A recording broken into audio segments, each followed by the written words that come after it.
श्रीराम समर्थ श्रीराम. दशक 13, समास 10. शिकवण. हे विश्व पंचमहाभूत आणि त्रिगुणांचं बनलं आहे. हे आधी पण आपण पाहिलं. अष्टधा प्रकृती म्हणजे अगदी राजापासून रंकांपर्यंत जिकडे तिकडे माणसांचे समुदाय आढळतात. अनेक राजे, अनेक रंक, अनेक सामान्य माणसे, अनेक समुदाय आपण पाहिले आहेत, पाहतो आहोत. पण त्या सगळ्यांना सरसकट काही सारखंच मानता येत नाही. कारण कमी अधिक गुणांचं वर्चस्व त्यामध्ये असतं.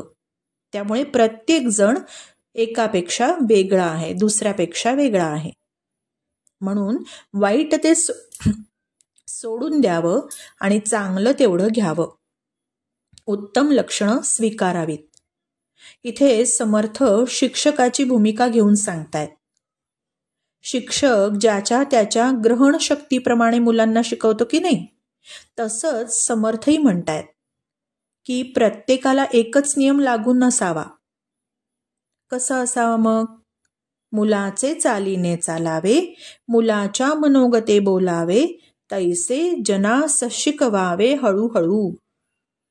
लोकांशी वागताना मुलांच्या चालीनी चालावं. प्रत्येकाची रिसेप्टिव्हिटी सारखीच असेल असं नाही, म्हणून त्यांना हळूहळू शिकवावं. त्यांचं मनोगत आधी ओळखावं, त्यांची मानसिकता ओळखावी. त्यामुळे काय होतं तर परस्परांमध्ये प्रेम, एकरूपता वाढते. वेळ पडल्यास साम, दाम, दंड, भेद हेही वापरावं.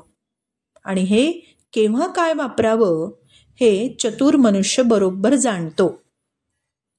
पुढे समर्थ इशारा देत आहेत की जाणत्यांनी कोणाचं वर्म उघडपणे प्रगट करू नये. ड्रॉबॅक्स जे असतात ना, लूप होल्स, ते उघडपणे प्रगट करू नये. कोणाला लागेल असं बोलूच नये. वेड्याला उघडपणे वेडा म्हणू नये. वर्मावर बोट ठेवू नये. दुसऱ्याचं अंतःकरण न दुखावता वागणारा खरोखरच थोर समजावा. Star note. विवेके क्रिया आपुली पालटावी, अति आदरे शुद्ध क्रिया धरावी, जनी बोलण्या सारिखे चाल बापा, मना कल्पना सोडी संसार तापा. श्रीराम समर्थ श्रीराम.